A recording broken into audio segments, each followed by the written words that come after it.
What's poppin', people? Welcome back to the channel. If you're new here, welcome to the channel. We have some Armour versus Armour facing off. We got plenty of us in the building now, and we are probably the most represented deck at the moment, as we're all kind of just putting our heads against the wall and trying to figure out the ratios for what is going to be our potential lists for Salford and things like that.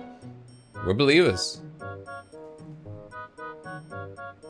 We're going to be seeing Marcio and Liam face off in the finals. We'll see if finals Liam will beat the allegations or whether it's going to be another struggle. Not going to see a free type.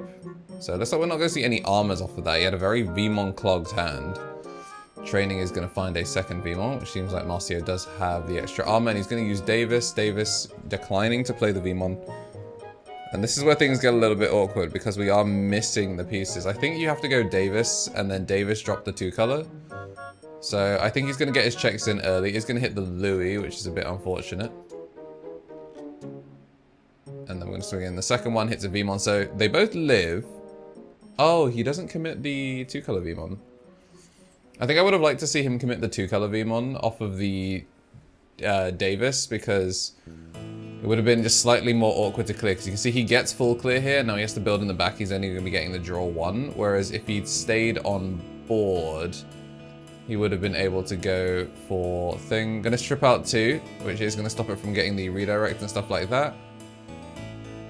But I mean, I guess the other reason to not commit to board is Marcio could have Heavens, and then Heaven's Judgment obviously would just snipe his whole board. And then it's kind of Jova. We're going to see it come down for 7, then overflow 3, puts him down to 2. And again, we're going to have to just try and push out here. We're going to go Davis for a second one. So it looks like keeping that opening hand. He didn't take the mulligan.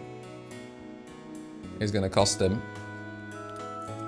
1 cost Evo into the Digimon, keeps that pressure on. Going to go Fire Rocket, looking for the second check. Interesting, he's putting it on both of them. I'm going to get the D-Digivolve and battle, and then it is going to... Oh, we have jamming, that's why. Yeah, nothing on board, nothing to challenge. Magnet's going to swing in, plays a third Davis. So if Liam finds an armor, we can play the game. There's no redirects on that one, so you are kind of just hoping that there's no Magnamon ST in security. Push out game 3. I'm going to swing over. The joys of the BT8 Veemon being a 2-color. Going to go into Magna, and then you either have to Heavens. I mean, Heavens does clear here, to be fair. No, he's going to choose to just go into the bigger one. Maybe Heavens might have been the play. It would have been an off turn. Sure, Louis just kind of cooks you, but the other problem is this is strip 2, and now this is just swing 1, swing 1. Matrix Digivolution.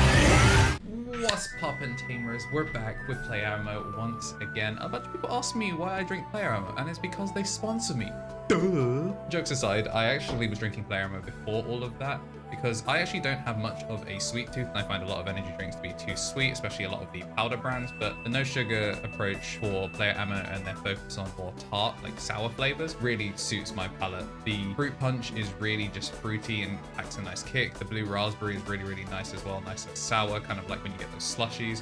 If you want something a little bit on the sweeter side, there's the strawberry lemonade, which is more strawberry than it is lemonade. And they do have the lemon flavors as well. And I can tell you for a fact that the new black cherry flavor goes foolish. Yeah, the way I mix mine is by getting the dry powder in and then getting a little bit of water in and just mixing it around to try and make a slurry. Then I add up to half the bottle and shake it a baby. Alright, both of them keeping their opening hands. We go straight into game 2. Veemon training. Guess we'll be taking a Veemon. Plenty of promos. But these guys on the Wanyamon. We're going to see the Davis. This time it is going to pick up an armor, so we're not going to be letting that disappear. She's going to take the BT15 Magnamon. Is really interesting, because I think it's definitely the least popular of the armors. A little bit of a waste of a training there. The Fire Rocket only getting that single check, so not quite the high roll he was looking for. Going to take the Magnamon, not the Uko. And we're at 3, pushing out. It does give us the extra. I'm going to see if the Veemon come down. He's going to pick it up. I think these Veemons as well are the demo deck Veemons. There's something about the card, I think because it's part of the demo deck, like, not even foiling, like BT12 cardstock looked, you know, normal, but I think the demo deck cardstock just looks slightly whiter. Gonna see the gold V, which is gonna get the shrink. Oh yeah, it does have the armor and trash, so can stun as well, even without the tamer. Gonna swing in, get that one check, doesn't die. Rui, and then he's choosing not to push out the Veemons. I think he's trying to keep it in the back. Just so that way he can push up and get the value, because his turn's going to be ending anyway, and Magnamon represents potential damage. Gets the strip out and bounces the Digimon back. It's kind of annoying, oh, the gold V, it's kind of annoying that he's doesn't get the reduced cost. But setting up the wall is kind of nice. The only actually, no, yeah, it's only shrink and stun. It's not source strip. So gold V actually can't get through this. We're going to gain back 1. I think this is a good way to try and clear out Veemons. Ooh, that should only evolve for 2. That should evolve for the full 2 because it is a vaccine. So a little bit memory inefficient there. Going to go into a Magnamon, gets the strip 2 to turn off the bounce. So it would be on 0, but ultimately I think it's going to be fine. No fire rockets cast or anything like that, so we're not going to be cheesing any extra memory out of it. I'm just going to play a Davis, and a Mem said I would have pushed it to 3 anyway, so all in all, not too bad. I'm going to see all 2 colors come down.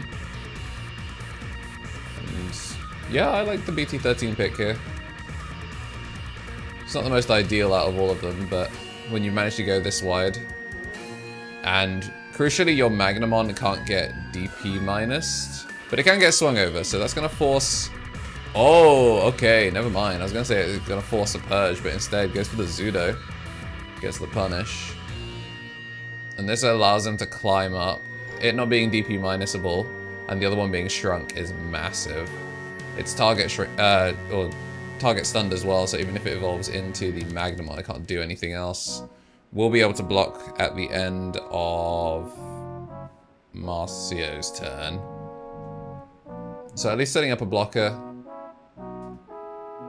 Which I think, to be fair, is probably just going to swing, immediately crash on whatever's available. Maybe it'll block the Veemon, but never mind. Just going to get bounced straight back to hand.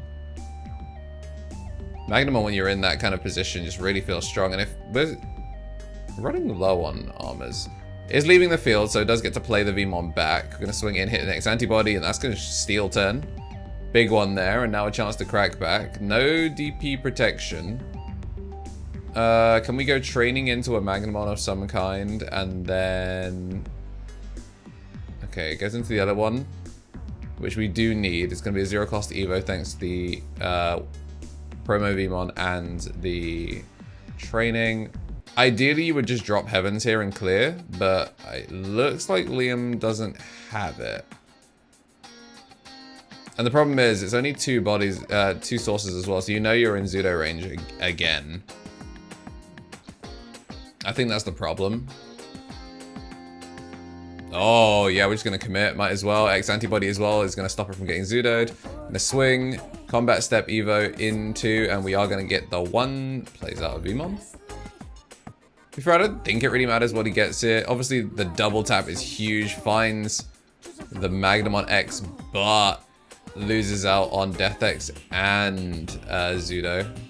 Now we have the Inherit here. Yeah, this is clean. But we are just going to strip it up, and we are going to swing through. We are going to close out with a 2-0 there for Marcio. Armour going to take it in the Ditto. If you like what you saw and you want to see more Armour games coming soon, then look no further, and we'll see you in the next one.